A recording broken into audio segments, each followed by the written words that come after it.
This is the Shed End View podcast.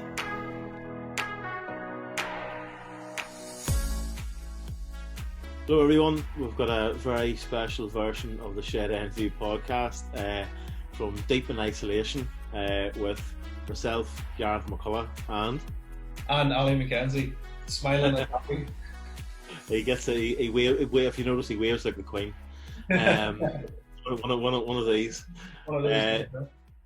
So we're trying this out on Zoom, as a lot of people seem to be doing, and chatting to people when they're, abiding by government rules in terms of not spreading any illness to anybody else. So we're going to try this, and then hopefully we'll have maybe a couple of special guests on during the week. So without any football to talk about, I suppose we'll first we can just say, what have you been up to, Ally?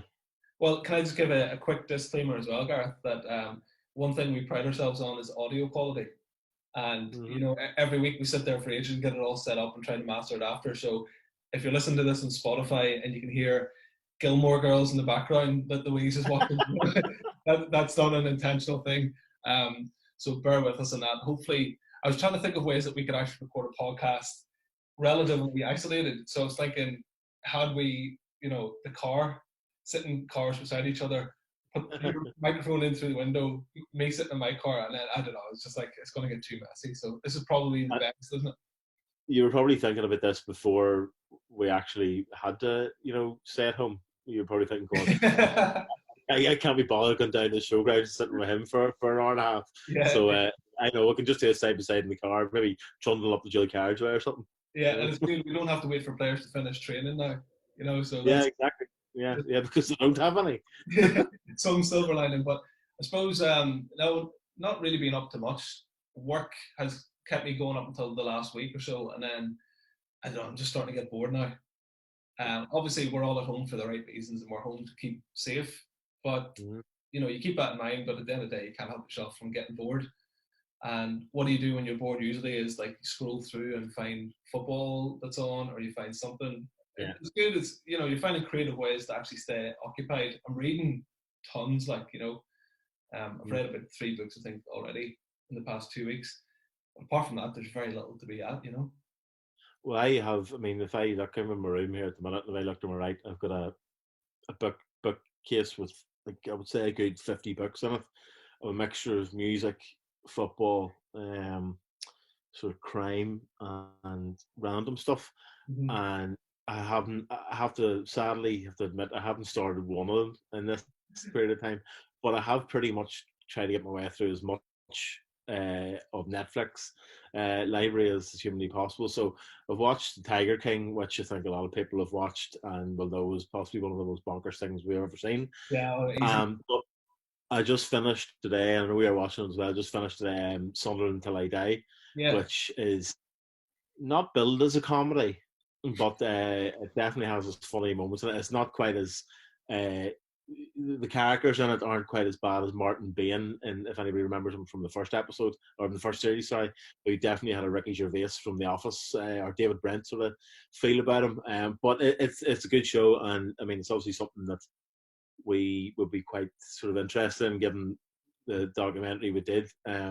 So I mean it's quite funny to see how that a big massive club with millions of pounds swirling about still has a lot of the same issues that a smaller club like Newry has. So it's quite funny. What I liked about it was, obviously the last one was all access, and you got to see it, but this time it was like when they're making the dealings and you're in the room with them and they're making phone calls and they're angry, like the access is amazing. And like you said there, it makes you realise a massive football club is just exactly the same. There's still the same couple of people running it and trying to make the decisions, still pulling out their hair, no matter what level, pulling out their hair, trying to get people signed. I suppose it's probably the same for Darrin and Gary and Jock and all come summertime when the deadline's looming and they're trying to get, Adam Foley signed or whatever it was.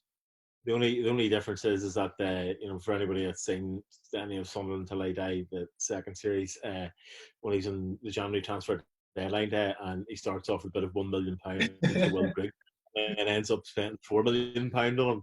Whereas we're like, we'll offer you one tracksuit for Adam Foley.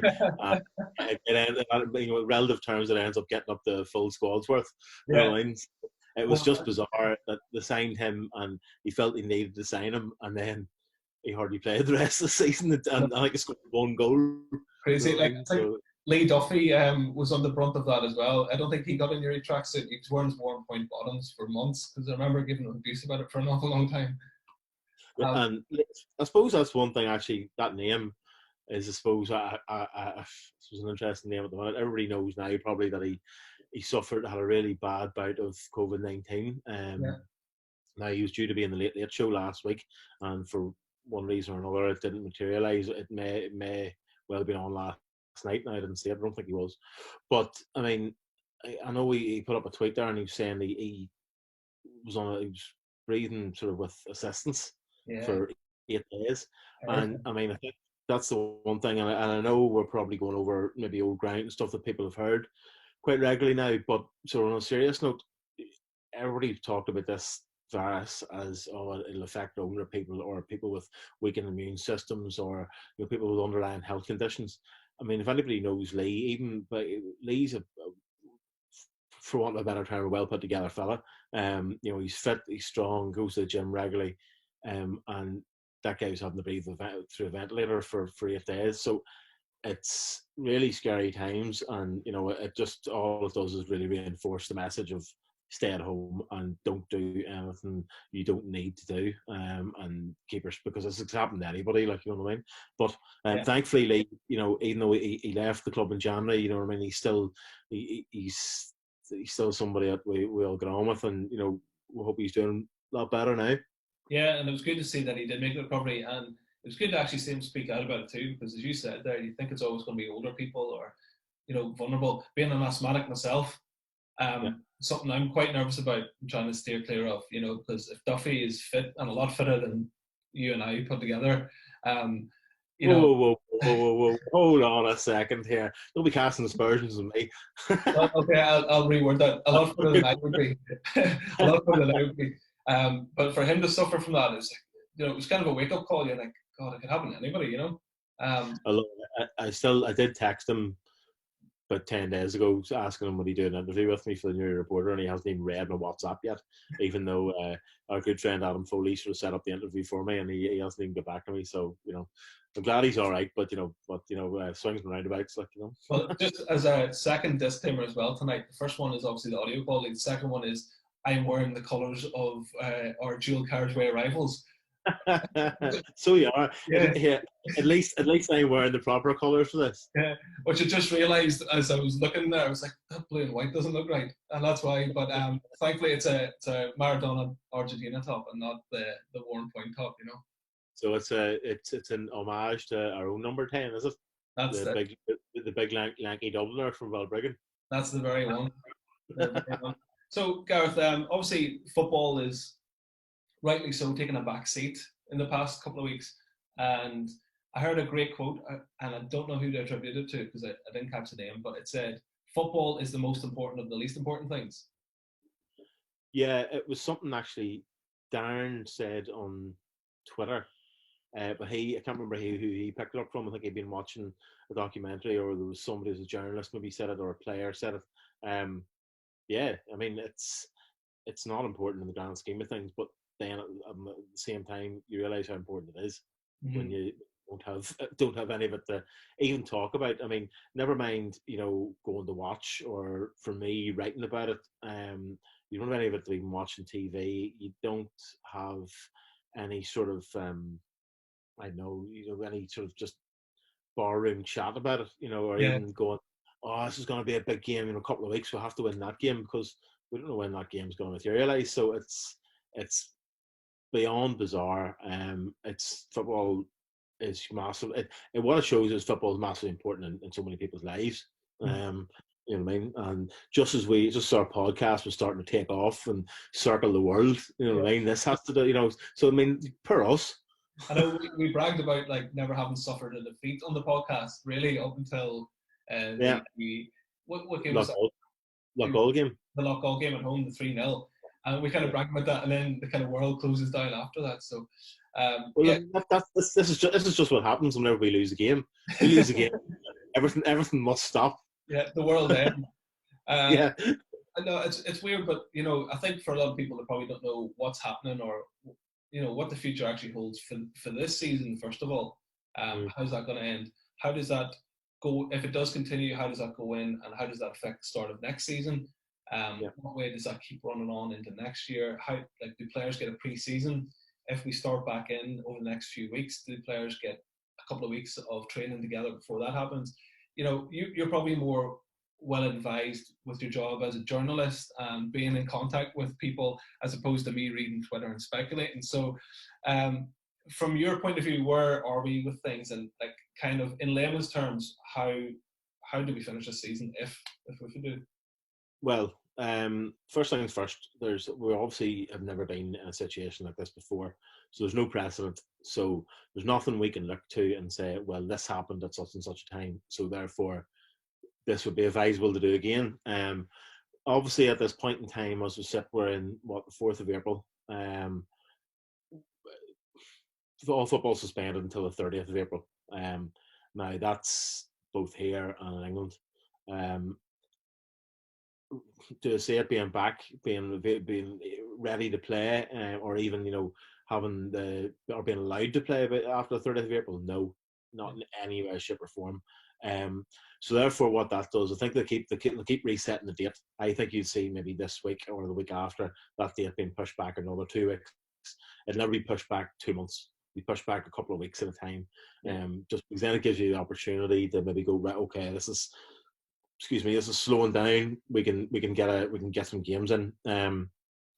What it means is there's been a few suggestions.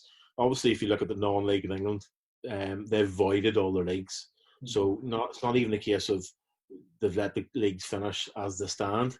It's now leagues essentially didn't take place.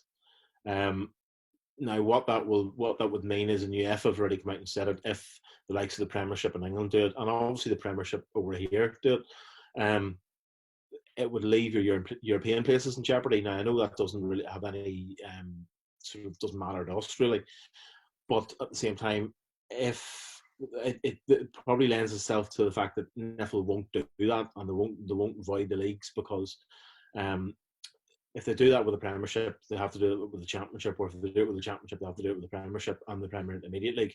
Those 3 leagues all have to be uniform, as far as I'm aware.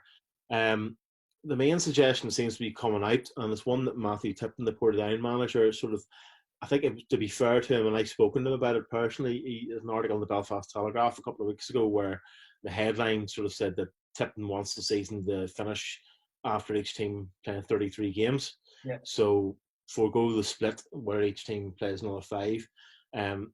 Now, he did say that, but he didn't say that's what should happen. He said, look, it's a possibility. Yeah. And to be fair, people then look at it and go, well, of course he would say that, because Portadown are top of the league, and they would have to lose their last 2 games by about 900 goals not to get promoted. So I still think, for me, that's probably the most likely outcome of this. But I'm not basing that on anything. I'm not basing that from speaking to anybody. It's just my own sort of personal feeling, because we don't know when this is going to end. Nobody knows when it's going to end, in terms of there's a lot of hurdles to go over before we can get back to sort of even a relatively normal society, never mind playing football, whether that's behind closed doors or whatever it is. So timeframes are key. Whatever happens, even if you do play the last 2 games before the split, it means that they're not likely to be played. I would be surprised if they were played before the end of May, which already leaves your season a month behind. You probably still play the Irish Cup final. Obviously, the Euros have been cancelled. You still have to play the semi-finals as well. Still play the semi-finals and the final, of course. Yeah, right enough. So you're looking into the season. In my opinion, the best you can hope for with an abbreviated season, and you're probably the earliest. I think you're going to be a month behind. So what do? Do they then give you a month less or 2 weeks or 3 weeks less of a pre-season going into next season and start the season on time, because in theory they're going to have to, because the Euro, you can't really be playing your league games when the Euros are on, Euro 2021. So, and the UEFA won't allow it for a start. So you either then start at the normal time and have a shorter pre-season, or you start it a bit later than normal, and then the season's just going to be more condensed. Now, you then get into the rigmarole of matches being called off, around Christmas, around November, December, January, February even. So therefore, the fixture list tends to be congested towards the end of the season as it is. You're going to be cramming games in. People are going to complain. This is going to have a knock-on effect for at least, in my opinion, at least 2 seasons, if not 3 seasons, after the current one is finished and whatever way it's finished. I think that's key. Just when you said that there, is there an option of, okay, so stopping it just before the split and play your games up to that point, next season doing the same thing, so it becomes a shorter season again, and then that kind of gets you back on track for the following season, which is 21-22, and then it being your first full season back, so cut back both seasons. You know that you have 33 games to win the title or to get yourself promoted, and then that's a possible option moving forward. Just accept it. It's a good thought, and to be fair, it's probably one that, I certainly, in any things I've read or anybody I've been speaking to, you're probably the first person to make that possibility. So maybe you should be speaking to NIFL and speaking to Newry's representative, because that's a good idea. The key thing is, as we said before, we come on here tonight, I just put a lighter up in the air. So, I don't smoke in my bedroom. Just for the key thing is that it's not a one person or a NIFL committee that will decide this. It's not Andrew Johnson, the managing director of NIFL, who will decide it. He's there to run things and to accommodate the members. And the NIFL members are each club. So Newry are the same as Warren Point, the same as Portadown, the same as Linfield. We all have a representative on the NIFL committee, and they have their representatives meetings. As far as I'm aware, it ends up being a democratic sort of majority vote, and the clubs will thrash it out themselves. So really, I suppose it's up to clubs to put forward their case and see whether what options are viable, what options aren't. We're going to have different clubs have different ways of thinking about it. You're going to have clubs that are in mid-table, not really caring either way. Maybe really looking at it from a financial point of view. You're going to have the likes of Newry, who maybe we're not likely to get promoted, even if they do play the full season. So does it really matter to us? Probably not, in terms of in a footballing sense. Does it matter to Portadown? Yes. Loughgall, Ballymallard, absolutely. Teams at the bottom of the championship, absolutely. Warren Point Town Institute coming in the bottom part of the Premiership. Yeah. Those are the key ones. There's a lot of things that aren't out, and it's going to have serious repercussions going forward, not only in time frames as we talked about, but in terms of who's going to be playing where. And the big thing as well, I think, teams probably like Newry, Portadown have set budgets up for the season with the aim of getting promoted. Now all of a sudden, should the season be voided or should anything happen like this, that's, regardless of what's happened or the points are all voided, but you've still spent that money, and clubs are still, they're going to feel that for a long time afterwards. Some of the options that they have said is maybe voiding the league and, like they have done in non-league football, completely void it, just pick it up from next season. That has a lot of permutations in that all the goals that have been scored this season won't count. So Foley didn't score his hat-trick against Ards that day. John McGovern didn't score all his goals that he scored back in September, October. There's all these different things that you have to think about. Our win up in Derryview didn't happen in the history books, if that's the case. So there's a lot of things that they'll have to think about. Also, players coming into the time of year where they're going to be out of contract. And particularly, I think probably for our club, boys are probably signed, I'd say, on year-by-year contract. Naturally, especially when you hit your 30s and that. So, is there going to be a blanket rule for everybody, including the Premier League in England, where, your contract's supposed to be up in June, but they're just going to extend those. I can't see that happening, because if some clubs are in for players that they want to sign, do they want them going in playing an extra 2 or 3 months to squash what could be 10 games into the space of 2 or 3 months and risk getting injured and then coming to them? There's so many different variations. And as you said, it's never happened before. And it's not like you've got a plan waiting for this, because nobody ever thought this would happen. This is like wartime stuff. Yeah, exactly. I mean, the contracts thing is going to be, if you look at sort of, English Premiership football, where guys are on 4.5-year deals and 5.5-year deals, and they're getting paid hundreds of thousands of pounds a week and stuff like that. Those contracts are, that's where you're going to see those contracts being pretty watertight. Yeah.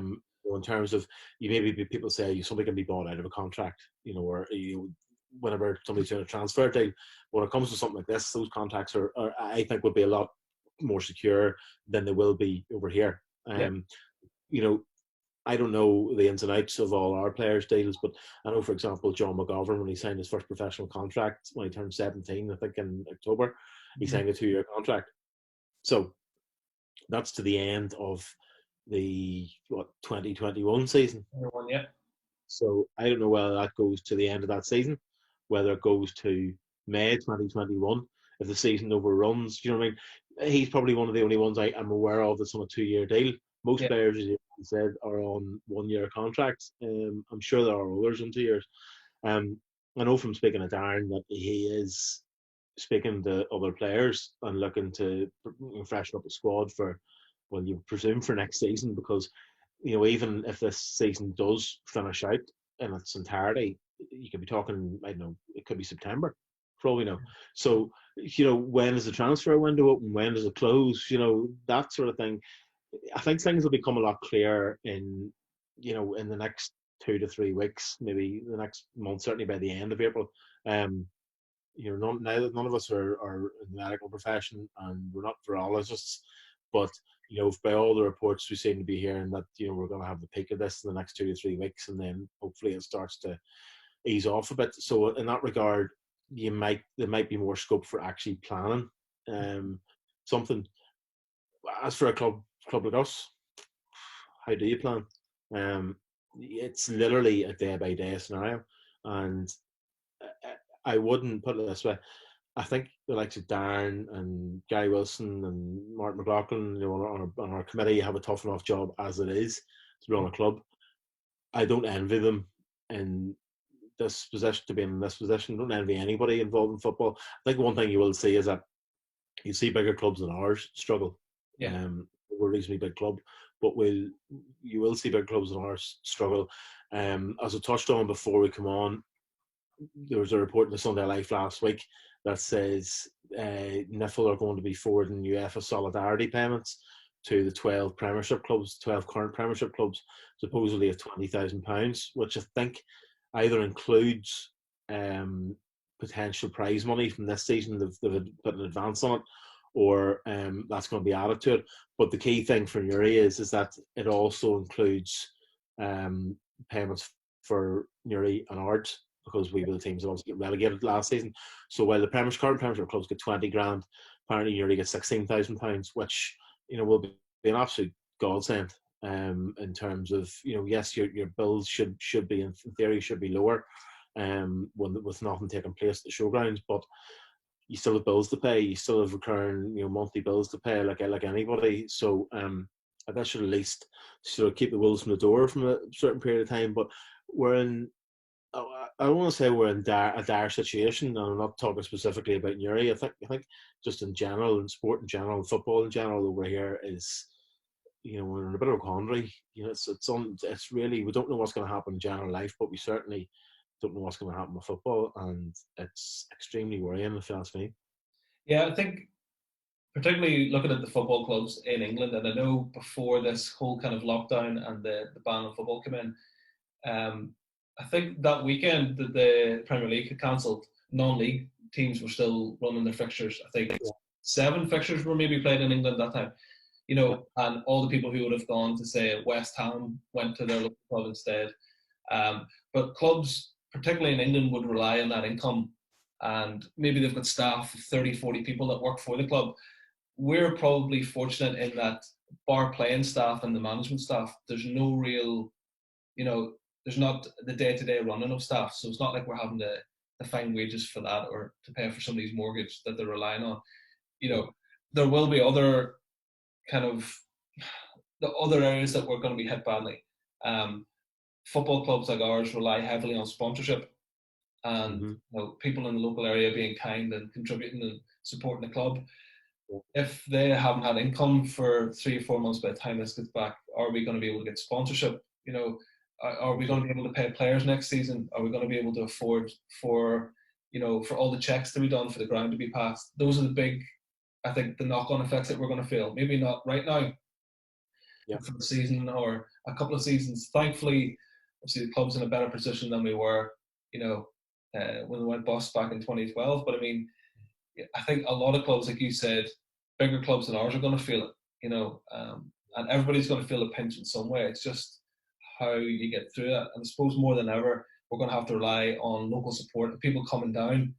And I don't know if there's campaigns that we can do to really encourage people to come down and support the club. And hopefully, gate receipts is what can keep us going for a while. Or I think clubs are really going to have to get creative at this time and think of ways, how can we actually get a crowd down to keep that ticking over, because we can't really rely on sponsorships. Yeah, I mean, I suppose as soon as there is a possibility of a game being back on, and as soon as you're given the go ahead, then that's when you probably need to have something in place before that, of how you're going to publicise it, how you're going to PR the game. You will hopefully have the novelty effect of people wanting to come out and watch football again because it has been so long. On the flip side of that, people have lost money, their business might have to close down, they might have lost their job, and for the individual supporter, you can't guarantee that they're going to come back and watch your club. From the wider sense, from the business sense, as you touched on there, if you look at some of your main sponsors, I would say all of which, certainly most of them anyway, would be maybe classed as non-essential services at the moment, so that they aren't working and they aren't open, so therefore they aren't bringing money in, they're losing, they don't have a cash flow. So when it comes down to them being able to reopen again, they're not guaranteed to get that same income as they maybe were generating before all this started. So therefore, they're going to look at, like any business, they're going to look at cutting costs, and the margin's going to have to be a lot tighter. So if you're looking at going, well, we put X amount of pounds into a club like Newry City, going, well, you know what? Unfortunately, Newry City aren't just going to get that money this year. Yeah. So, and possibly the next year, and possibly the next year. And then when you lose a sponsor, it's very hard to get them back. And look, at the end of the day, we can turn around and make our case to certain businesses and certain sponsors and trying to keep them on board or get new sponsors on board.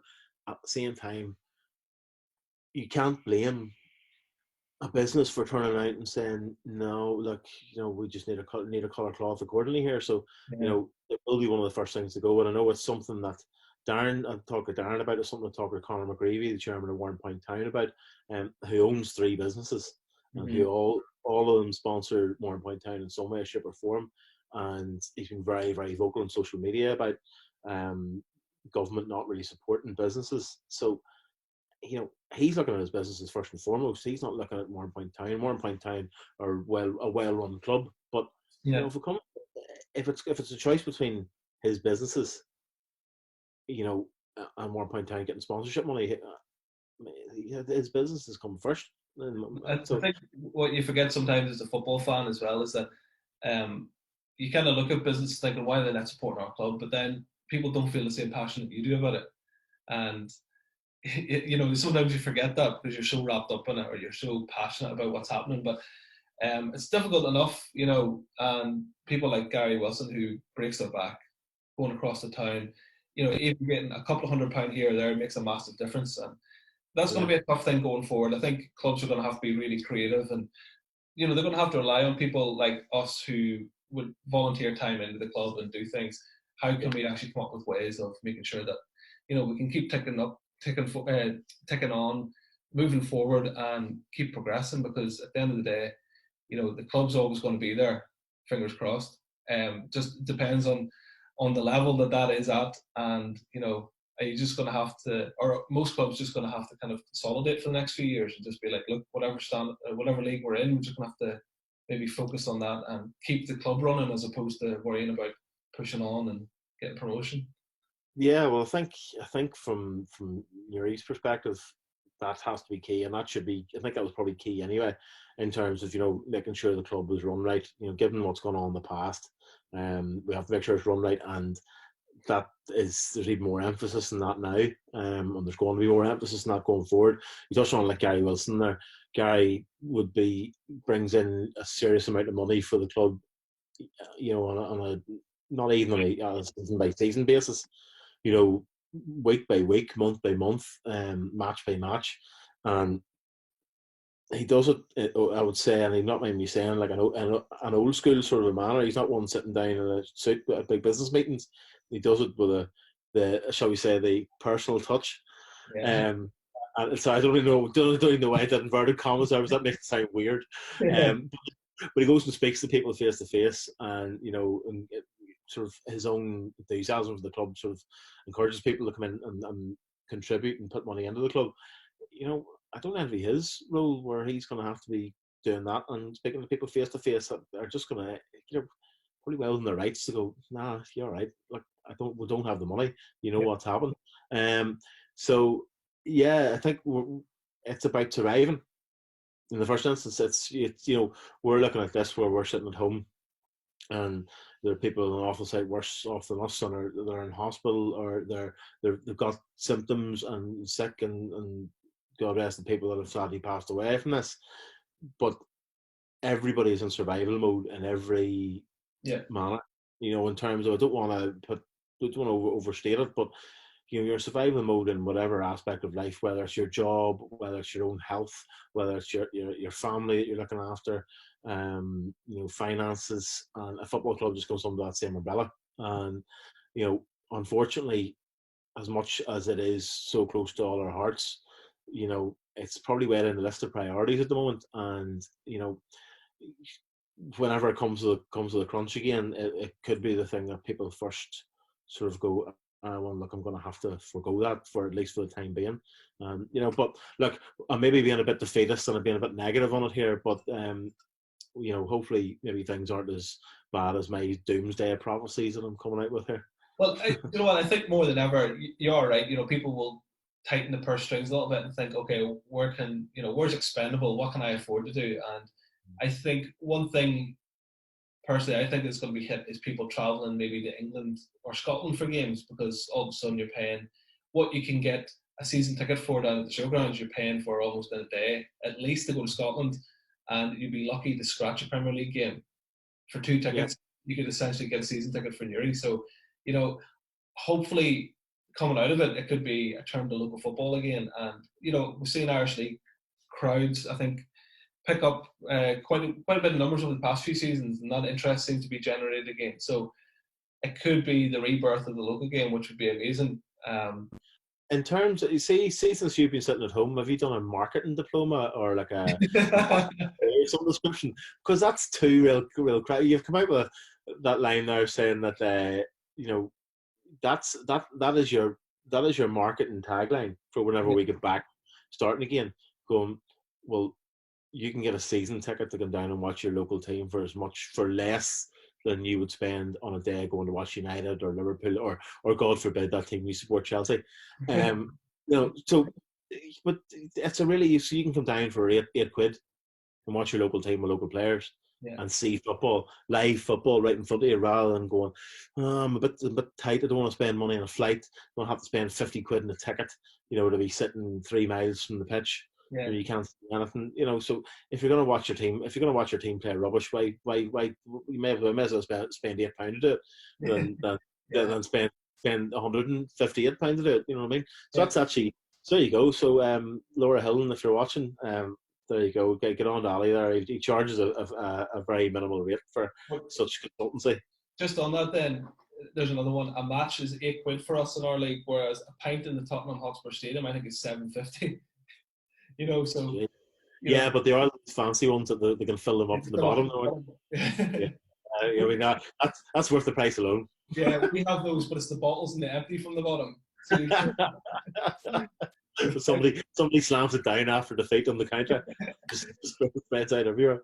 Well, I think it was good just to kind of get a chat and work out, because my head's been all over the place trying to work out exactly what the options are for football, and what it means going forward, and how is the season going to finish, and if it does, how's it going to finish, how's it going to knock on. So it's good to get a kind of chat about it and just again get talking about football, because I don't know about you, I find the podcast is just a good thing once a week, kind of focuses you. For me, it's like in the middle of the week thing. It gets you through the week. You're looking forward to it. You're talking about the football, looking forward to next week.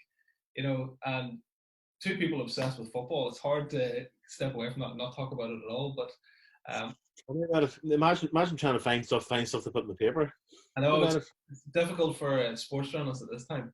But I do just one thing which I may as well plug if this does go out. If it does go out anywhere. I'm doing an interview next week with one of our quieter players that has probably, I would dare to say, never done an interview before in his life. But just does this quieter player have a goofy laugh? He does, but it's not the one you're thinking of. Oh, okay. It's one of the other ones. Okay. So have a think. Who's been one of our better players this season? Well, Boiler. Is it Boiler? Nope. Healy. Noel Healy. Noel Healy. So if this does go out anywhere, I have the text message to prove that Noel says, yes, I'm free anytime next week. So right.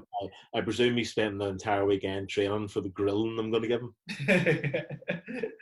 Well, yeah. I suppose, if we can over the next few weeks, we'll maybe just get in touch with people, a couple of players, get Darren's thoughts on it, and maybe just do bits on their history of the club. I know Engine was someone who we were supposed to take on 2 or 3 weeks ago. We recorded the last podcast. Unfortunately, through what happened, we just couldn't do it. But it'd be nice just to hear him. He's got a great history with the club. And if it comes of us just doing club stories like that, then so be it. But if we're giving something to people that they can, sit down, enjoy, switch off for a wee while about what's going on, because I don't know about you, but I am don't literally switch off, like don't press mute. No, only when I'm talking. That's fine. No, he's fishing for compliments again. Yeah. Well, I'm gonna go back and keep researching for my marketing degree here, but thanks very much, Gareth. I'm sure we'll get talking in the next few days. See you soon. Good luck. All the best. We'd just like to give a thank you to Tojo Audio and Yuri for supplying the recording equipment for tonight's show.